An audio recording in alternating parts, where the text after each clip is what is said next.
ಸುಮಧುರ ಭಾಷಿಣಿ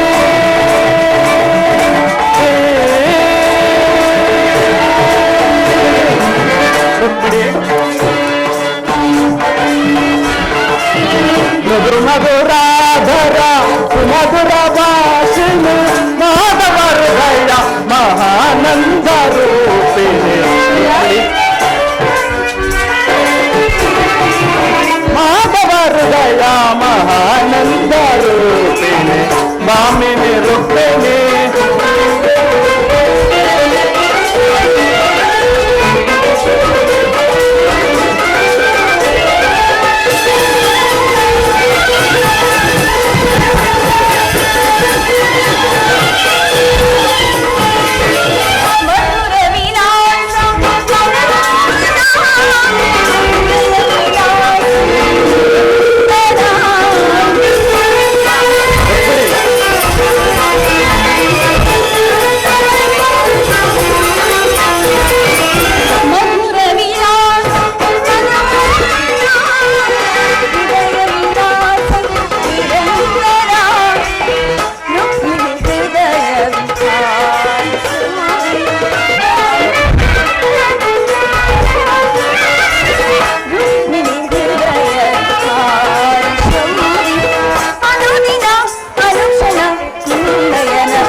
ಪರಾಗ ಸುಮಚರಣ ವೇದ ಪ್ರಳಯಾನಂದದ ಪಂಚಮ ವೇದ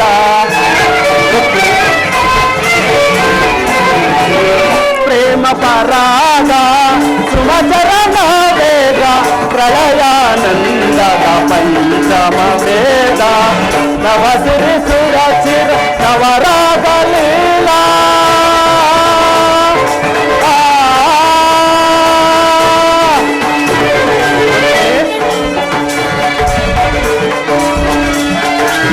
ನವ ಸಿರಿ ಸುರ ಚಿರ ನವರಾಗಲೀಯ ನೂತನ ಪ್ರೇಮ ಅಮೋಘ ಭಾವ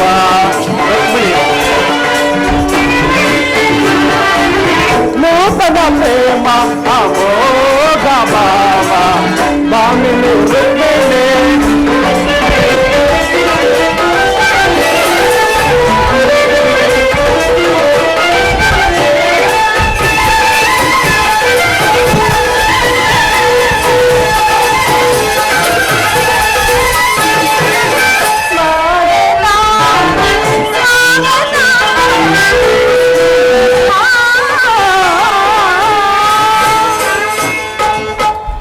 ವಾಸುದೇವ, ರುಕ್ಮಿಣಿ, ಭಾರತಿಗೆ ಸುಸ್ವಾಗತ. ವಿರಾಟ ನಗರದಲ್ಲಿ ಪಾಂಡವರ ಸಮಾಚಾರವೇನು ದೇವ? ರುಕ್ಮಿಣಿ, ಸತ್ಯವಂತರು ಧರ್ಮಶೀಲರಾದ ಪಾಂಡವರು ಪ್ರತಿಜ್ಞೆಯಂತೆ 12 ವರ್ಷ ವನವಾಸ, 1 ವರ್ಷ ಅಜ್ಞಾತವಾಸವನ್ನು ಮುಗಿಸಿಕೊಂಡು ಹಸ್ತಿನಾವತಿಗೆ ಹಿಂದಿರುಗಿದರು. ವಿರಾಟ ರಾಯನ ಪುತ್ರಿಯಾದ ಉತ್ತರ ಒಡನೆ ಅಭಿಮನ್ಯುವಿನ ವಿವಾಹವಾಯಿತು.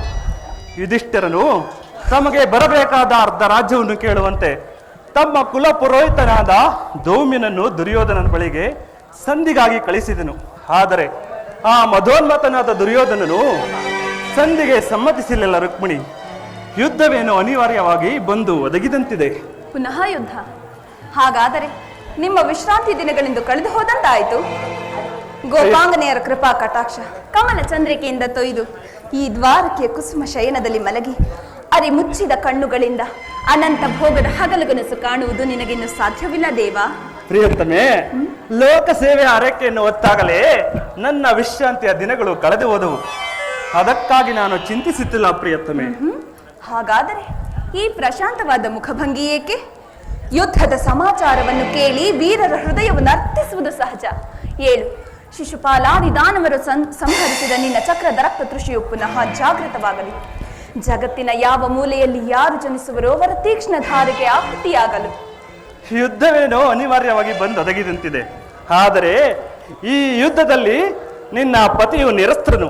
ಆಯುಧಗಳನ್ನು ಧರಿಸಿ ಯಾರ ಪಕ್ಷವಾಗಿಯೂ ಕಾದಾಡುವುದಿಲ್ಲವೆಂದು ಪ್ರತಿಜ್ಞೆ ಮಾಡಿರುವನು ರುಕ್ಮಿಣಿ.